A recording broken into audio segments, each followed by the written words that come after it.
The Cincinnati Reds' remaining schedule is a murderer's row, and the running of the gauntlet begins now.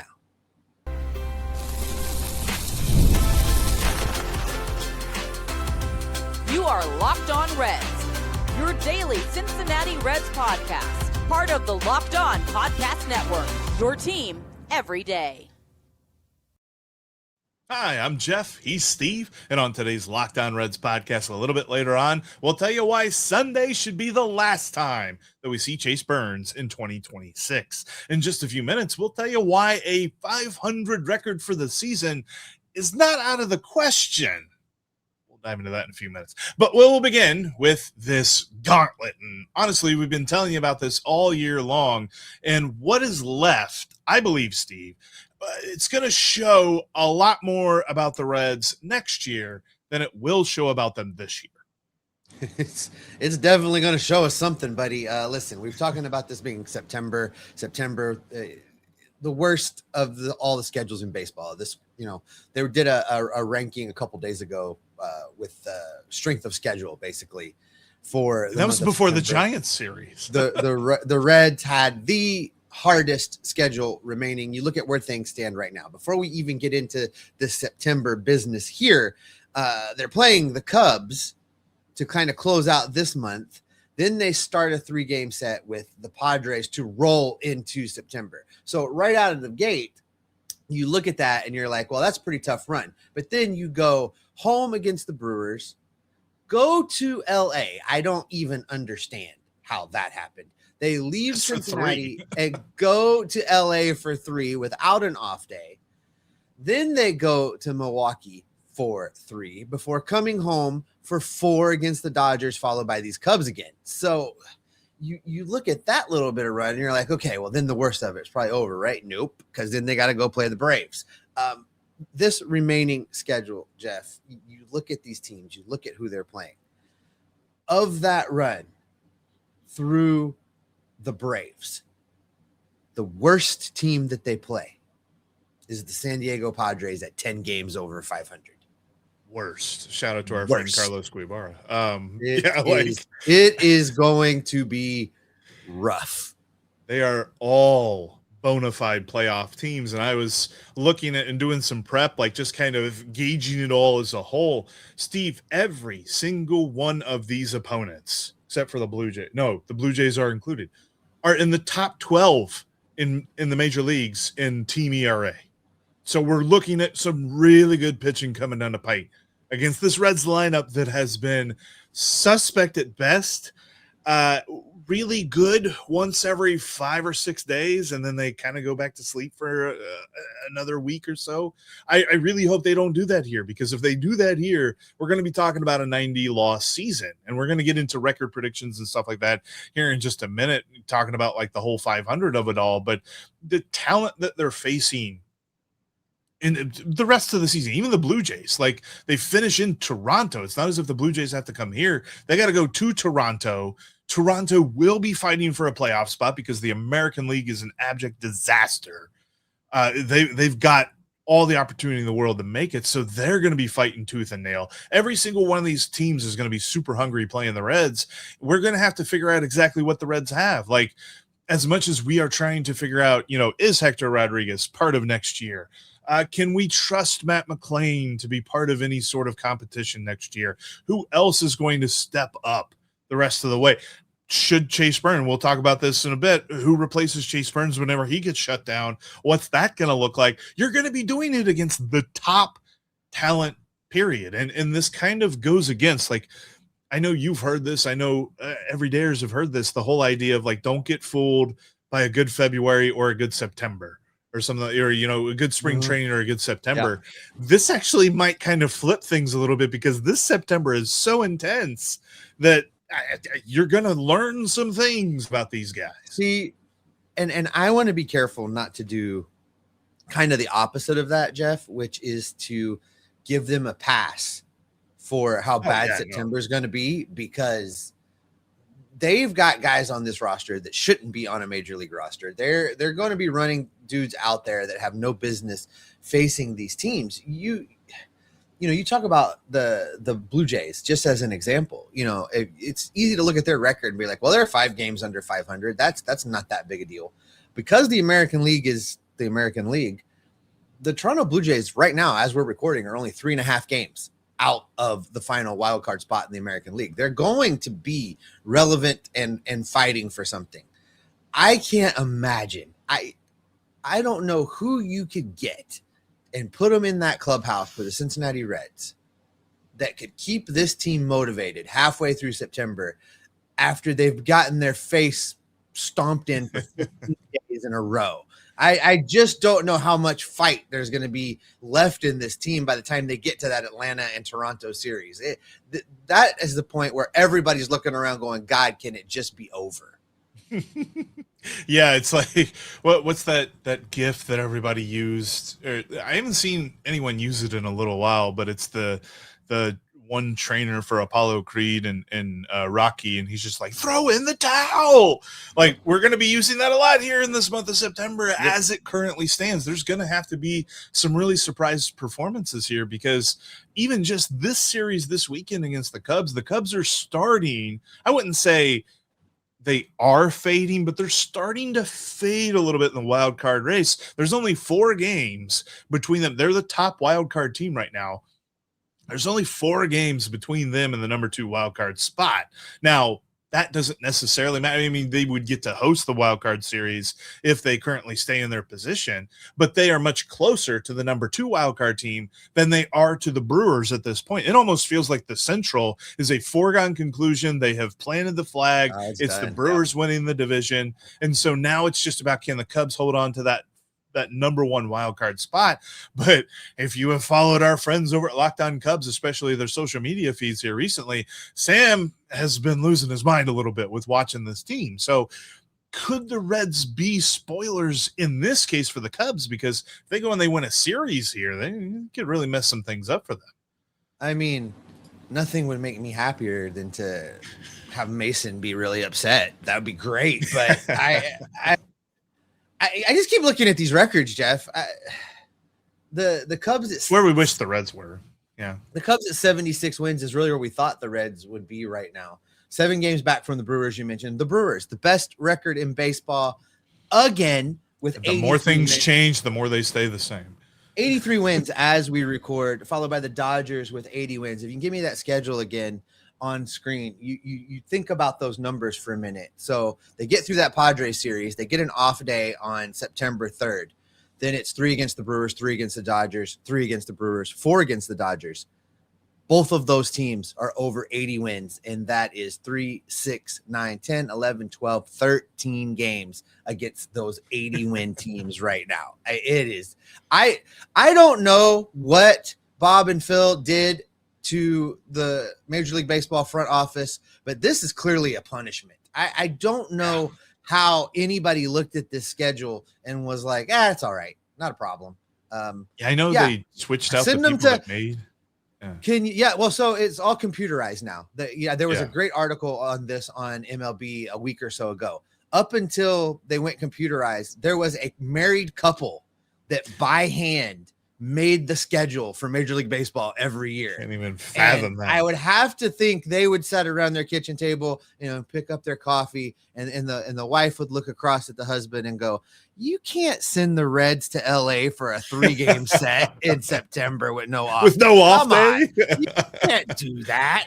No off day before. The Major League Baseball offices are like, it's all right. Nobody cares. The computer system is like, hold my beer. Yeah, they went from the Walt Disney Animation Studios to the Pixar Animation Studios when it came to the schedule this year. And, MLB Pixar was just like, let's see how good the Reds will be in the month of September. And looking at it all, hey, buddy, this record might be tough.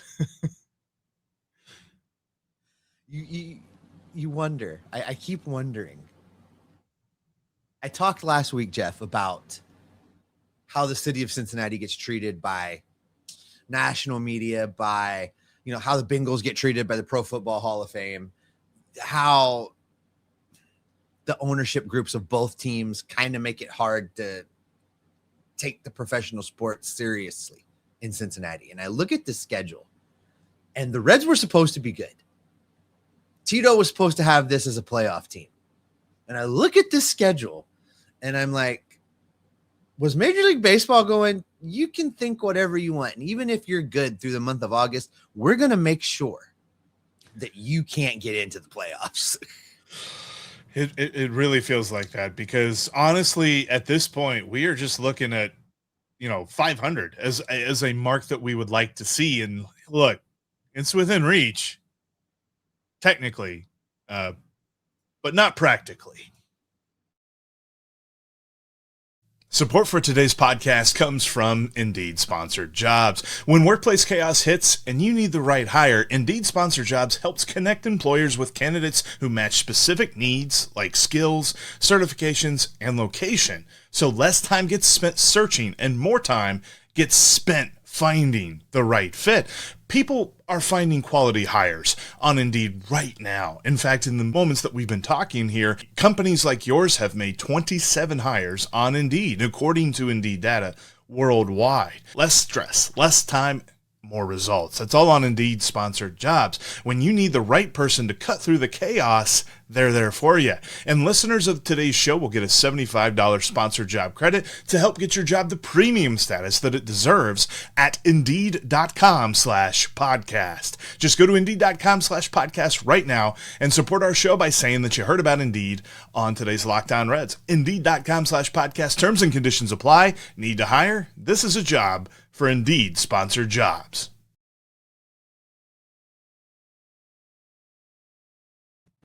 You already live this team each and every day. Why not join the Everydayer Club? Get ad-free Locked On Reds. We appreciate you, Everydayers, and being here. And we're all going to run this gauntlet together. Might as well do it ad-free. $5 a month, $50 a year. Also, we're going to be doing our first get together with the Everydayers virtually anyway. We've got the links for that. We're going to be going out very soon. That's going to be not a show, but just a time to get together and probably commiserate with each other about how this season has gone. If you're already a member of the Everydayer Club, that email will be coming your way with a link for that time to hang out. And if you're not an Everydayer, there's still time. All right, Jeff, let's talk about, can they finish 500? You have always been our very own in-house glasses half full kind of guy. And I want to hear you tell me how this team could possibly finish at 500. Well, it's simple, Steve. They just got to win 18 of these final 28 games. Because if you win 18 games, Is that all? you get to 500. All they have to do? You get to 81 and 81. Yeah, no, in order to do that, they're going to have more than just South Stewart and Elly De La Cruz hitting the ball. And at least to this point in the season, we haven't seen it, at least not on a consistent basis. I mean, Tyler Stevenson had a nice couple of weeks there. He's sort of drifted back to where he was before his hot stretch. JJ Bleday maybe could end the season on a hot streak and give us that September to remember that will completely confuse the Reds player evaluation system and make them think that he's the opening day number 3 or 4 hitter. I think that there's a lot that could go right, but quite frankly, that requires a lot of random things that we haven't seen yet to go right, because we just haven't seen guys go off. Hector Rodriguez could be an interesting part of this equation. I'm starting to drink the Kool-Aid a little bit after that huge game in San Francisco, but obviously got to see more from it. But he was really starting to see the ball well and make a lot of good contact. He's going to be tested with these pitching staffs, like we said. But as much as we spent the first segment talking about the toughness of the schedule and everything else, what's happening in-house is going to determine a lot of this, because there's so much intertwined. Like, how many times are we going to see a lineup that the bottom 3 include Jose Trevino, TJ Friedel, and Ke'Bryan Hayes? Because if we're doing that more than once, I'm already chalking those games up to losses, because you have an entire innings worth of at-bats that are just automatic outs at that point. Well, and if you don't see those 3, are you seeing, Will Banfield? Are you seeing Ivan Johnson? Are you seeing, like, who are they calling up? Who's going to be around? Who's going to play if it's not those 3 guys? They're not blocking anybody that's better on the bench right now. Like, the lineup is bad, Jeff. But outside of Hector Rodriguez, none of those other guys really have. They're not trying to play their way into a spot for next year. They're, you talk about JJ Bleday. He's not going to play his way out of a spot based on what happens. The Reds have decided he's the everyday left fielder next year. It's part of the core. Barring some kind of miracle, he already has a spot sewn up for next year, and I can't wait until the real JJ Bleday over the course of a season next year is out there every day. And I'm gonna be so I told you so after what was done to me in the comment sections on the trade deadline. Gonna be like that Kermit the Frog meme is just like every single day I will be, because it's Jeff, there's nothing left for these guys to play for. Nobody's trying to play into a position. Nobody is trying. I don't even think there's anybody trying to hit some kind of incentive stuff like that's built in, because the Reds don't really do that. So there's nobody with anything to play for. And then to say that if they go 18 wins in the month of September, 18 and 10 is not going to be a thing that they come remotely close to doing. That's basically, they almost have to win every series in September in order to pull that off. And as we showed you, that is not going to happen. Yeah, it's going to be tough to see that kind of thing happening. The other part of this is going to be, how does the pitching staff look? Because we still have Nick Lodolo. This is really where I want to believe that things can start to turn around a little bit, because I think there is a little bit of chip on his shoulder in Nick Lodolo, who right now, if he isn't feeling the pressure, he should be, because he has looked anything but a good starting pitcher so far since being brought back from the injured list. And I think we've kind of passed that point that we're like, okay, he's just working himself up, trying to extend his pitch count. Now it's like, dude, like, pitch, like, be good. Stop getting pulled in the fourth inning with 95 pitches, and you haven't even made it through the fourth inning. Like, we're seeing this too much with Nick Lodolo, where there are moments, there's like a stretch of like 2 or 3 or 4 outs that you're like, boom, that's the breaking ball that he needs. And then it goes away, and it's a hanging breaker, and Rafael Devers deposits it into McCovey Cove. And I just feel like we keep seeing the same things from Nick Lodolo. I want to see better starts from him. We're going to see Brandon Williamson at some point. He made his 6th rehab start yesterday in Louisville, and he should be all systems go here very soon. I would expect him to make Chase Burns' next scheduled start, as we'll get into in just a few minutes. But the rotation is going to be moving around. We're going to see Graham Ashcraft return at some point to the bullpen. Tony Santillan is still getting his legs underneath of him, but I think that he's going to be a big part of the stretch run here. What do they have in Julian Garcia and Luis May? I think we'll see more from those guys. But ultimately, when you put it all together, they're all just a lot of fun question marks. And this is what we have had the entire year, is fun question marks. Where we thought we had answers, they've all been question marks. And so I'm with you. I would love to say that I feel confident in them going 18 and 10, but especially when you put it that way, where they got to basically win every single series that they play.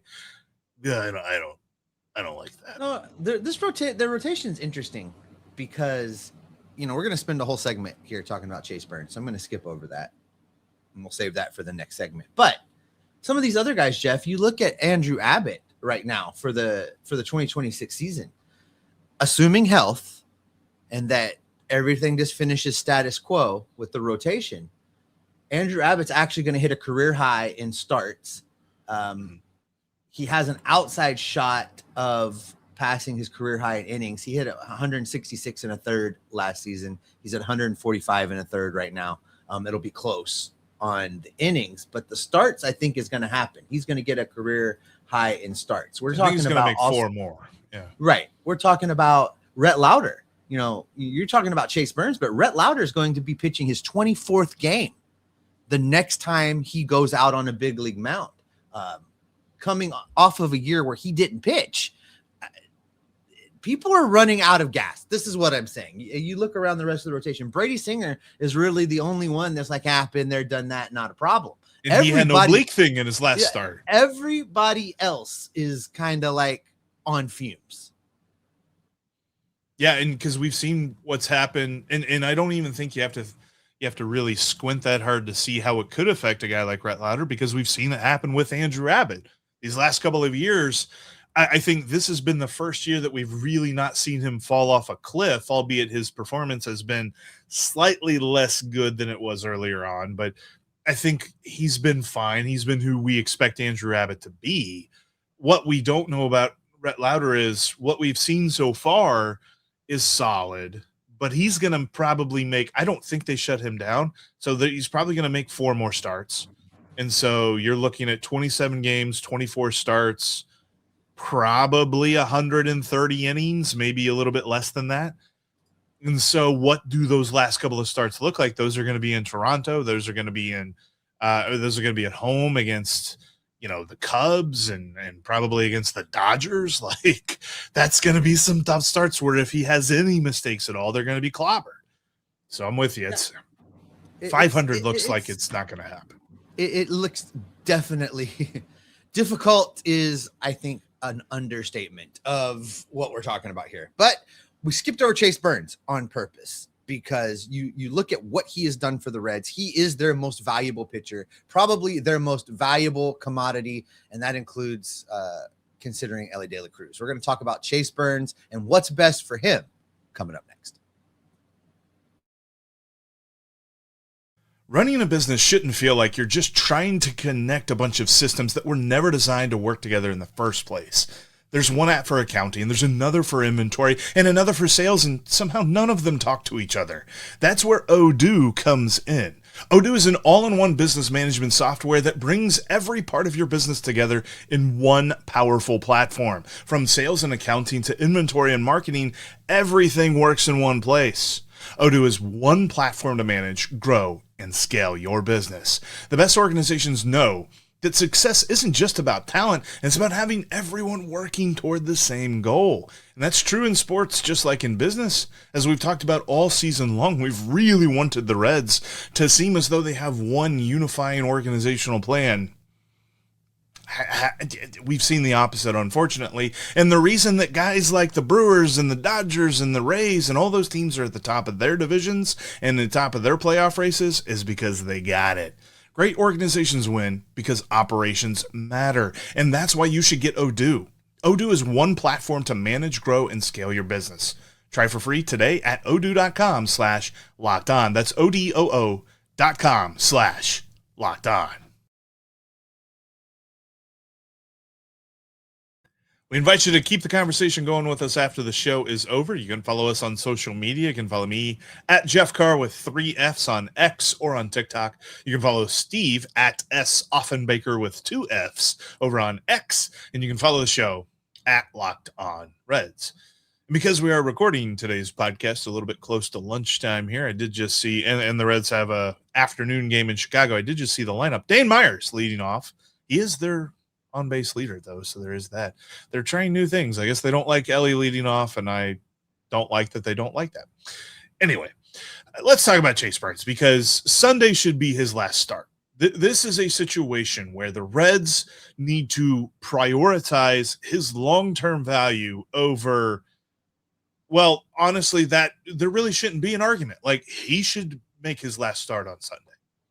The thing with this, though, Jeff, is that nobody's talking about this. Nobody within the organization Haven't heard anything. has put an innings count out there, has put a start count out there. Nobody has said anything. And I just don't know. I really don't know that they'll do it. I guess if you get Brandon Williamson back and Nick Lodolo's cruising and everything's fine, maybe you can shut Chase Burns down. But what about that blister? Is it going to come back? Who knows? Can you shut Chase Burns down and then risk not having, Lodolo the very following week and then have to try and spin Burns back? I don't know. I think the Reds have decided to let Chase Burns finish the season. And I think that is in a season where there's nothing to play for, in a season where Chase Burns has nothing to prove, in a season that is lost, in a season that the front office has failed at every turn, every step of the way to do anything to make this team better, to do anything to make this team relevant. Why in the world would you risk running Chase Burns out there? I think at this point, maybe Nick Kroll's trying to write an episode for us later on this year where we talk about worst decisions of 2026, and this would be the first. This would be the first worst decision that they could do, because I think that we are getting to the point. And in case you missed this episode earlier on in the year, I looked at this, and in college he had a year-over-year jump in innings of like 33%, which was his biggest jump yet. He has not seen that percentage jump in total innings at any other point in his college or professional career. So I was like, okay, if they just do that, then he should be around 144 innings. Right now, he's at 139 2/3 innings. So he's got one more start left in him to hit that point to officially be in what, I would arbitrarily deem, it's not like I know this, like without a doubt, but mathematically based on what he has done in his career and has yet to experience a super major injury that really has affected him, that's what they should be doing to keep him safe. But I have a hard time arguing with you, because we have seen them do the wrong thing time and time again this season. Like there's no reason to push him at this point. We just said the hardest thing that they could possibly do at this point is make it to 500. And are we really going to risk Chase Burns' major injury by overextending his arm to get to 500? Like that seems so backward, and makes the trade deadline inaction that they had look like child's play as far as bad decisions go.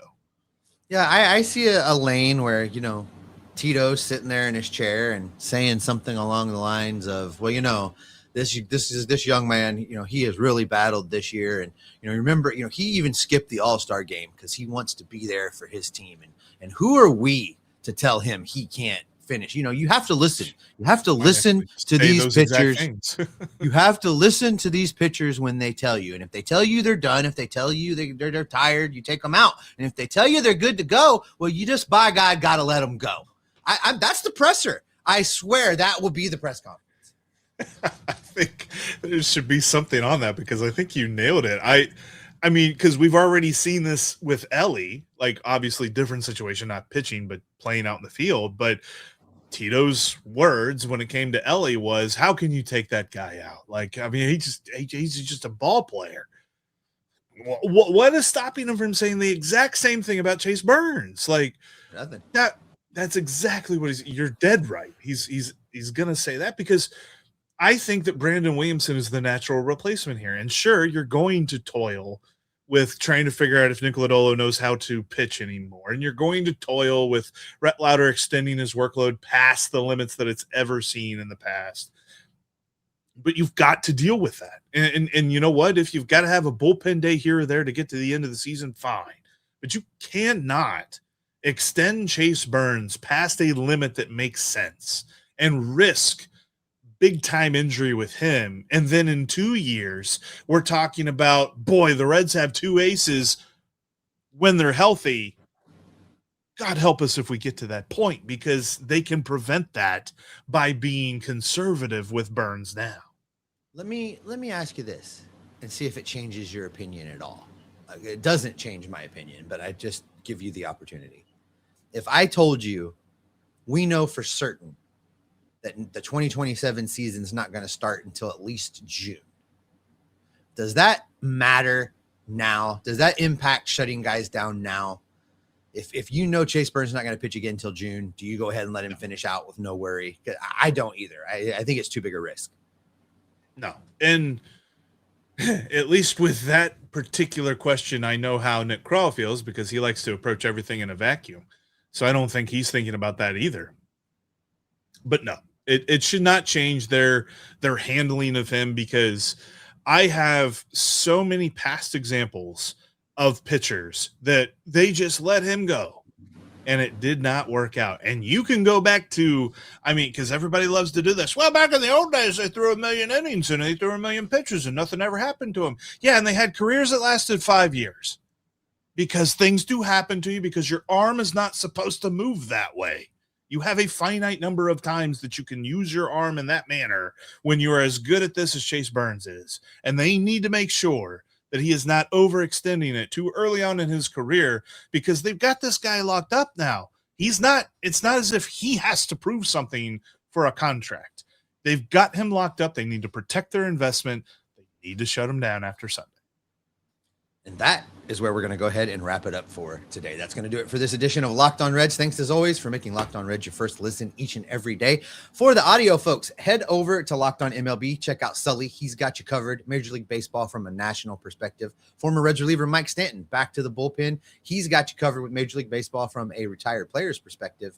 And, of course, the folks at MLB Game Night are watching every single game, every single night, so that you don't have to. Over for the video, folks, you're going to Locked On's first ever 24/7 national YouTube channel, where all of the experts of the Locked On Network are talking ball 24 hours a day, 7 days a week. Jeff and I will be back in your feeds on Monday, gathering up the news, the notes, the rumors, the reports, and the information to keep you Locked On Reds every single day. The Germania Oktoberfest weekend, Steve. Prost!